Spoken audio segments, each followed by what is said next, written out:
long term gains will attract a tax rate of 12.5%. लेकिन इस 12.5% tax को हम जीरो कर सकते हैं। नहीं, मैं 1.25 लाख वाले कैपिटल गेन टैक्स एग्जम्पशन के बारे में बात नहीं कर रहा हूँ।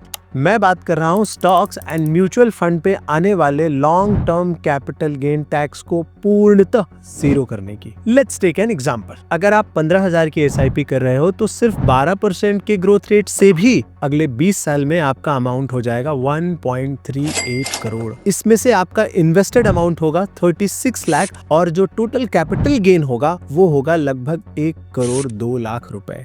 अब निर्मला जी की स्टेटमेंट के हिसाब से इस 1 करोड़ 2 लाख पे लगेगा 12.5% का कैपिटल गेन टैक्स, जो कि होता है लगभग 12,70,000 रुपया। लेकिन इतने बड़े टैक्स को जीरो करने का मैजिक छिपा है इनकम टैक्स सेक्शन 54F में, जो कि ये कहता है कि अगर आपने अपने पूरे रिडेम्पशन से अपना पहला या दूसरा घर खरीद लिया है तो आपका long term capital gain tax आएगा जीरो। बाय द वे, अगर आप घर कंस्ट्रक्ट भी कर रहे हो तो अगले 3 साल के अंदर अगर आपने जमीन खरीद के ही चाहे घर कंस्ट्रक्ट किया हो, उस रीजन की वजह से भी आपका कैपिटल गेन टैक्स हो जाएगा जीरो। लेकिन आपको कंस्ट्रक्शन 3 साल के अंदर कंप्लीट करना होगा। और हाँ, अगर आप सेक्शन 54F यूज नहीं करना चाहते तो सुनिए निर्मला जी क्या कह रही है।